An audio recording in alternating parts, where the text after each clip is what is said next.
this is seriously the funniest thing I've seen at the UN in a while. So the president of Iran was giving his speech, right? President Raisi.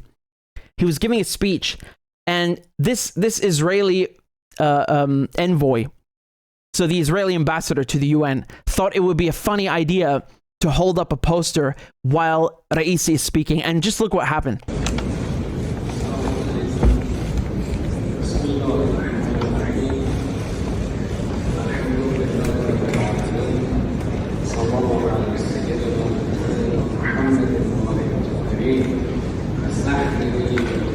Shame on you. They don't feel bad. Shame on you. They're not the terrorists. What is your idea?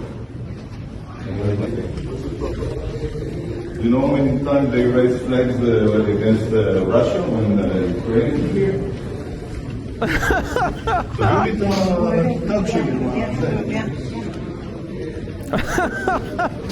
Oh God, that's so funny.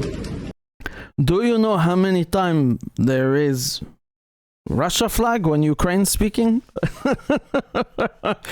No, you screwed up. You screwed up. He looked so desperate. Also, he was like this. He's like some child, you know. Look, I did my homework. Look. What an absolute clown. This backfired so spectacularly. This is so funny, you know, because the Israelis think they're like, you know, they're above everybody, the chosen people, right? So can't touch them. No. Just one of the best things I've ever seen, right? So remember, the UN is like, think of it like an embassy, you know, the whatever country it's in, whatever headquarters, whether we're talking about New York, Geneva, Vienna, Nairobi, police cannot go inside. So the UN have their own police, okay? And because it's actually, I mean, because the largest one is in New York, and they founded it in New York, the uniforms look like the NYPD. They look similar to the NYPD's, but make no mistake, it's a completely separate entity. So he's basically being detained by them, and the Israelis then claim that he was never detained. No, I'm pretty sure that you're being detained. Like, dude, they took you out. You got kicked out of the General Assembly. You got kicked out like a spoiled child, and grabbed and escorted out like an idiot. And I love what he's writing on the thing. He's showing a photo of Mahsa Amini, which, you know, in the West, they're so sure that, you know, she was the morality police in Iran, beat her to death. What an absolute load of rubbish.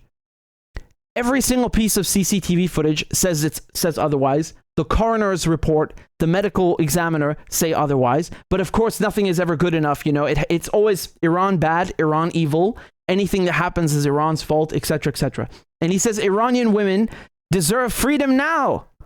Yes, I agree. Freedom from Israel and U.S. sanctions. They definitely do. But those women don't count. They don't matter, right? So they only care about Mahsa Amini because they can use her as a symbol to attack Iran with, right? They're so pathetic. They're really so pathetic. They're so pathetic. You think the Israelis give a rat's ass about Mahsa Amini or anyone else? First of all, like I said, there's no proof that she even she was killed by anyone. There's literally no proof. There is no proof. The only evidence we have, the CCTV footage, the coroner's report, the medical examiner, nothing at all suggests that this is true. It's only because they want to make you believe that it's true, so you accept the consequences, or rather the following acts that they will commit against Iran, right? So that you are conditioned to accept sanctions, even though it kills people, even though it hurts people, that you accept them waging, you know, a war through social media, that you accept the violence that people committed against the police, right? Remember, many Iranian security forces were killed, like lynched in the street. Same thing in Syria, by the way, when they tried to start, well, they did when they started that war, which again, oh, surprise, Israel is behind that too. You know, a lot of security forces were just murdered, right? And it turns out what they say, oh, Iran did this and Syria did that. For number one, it's not true. And number two, it's none of your business.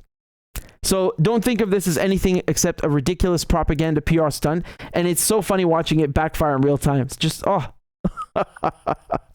You know, the Israelis think they're above everyone. And they're not. They're really not.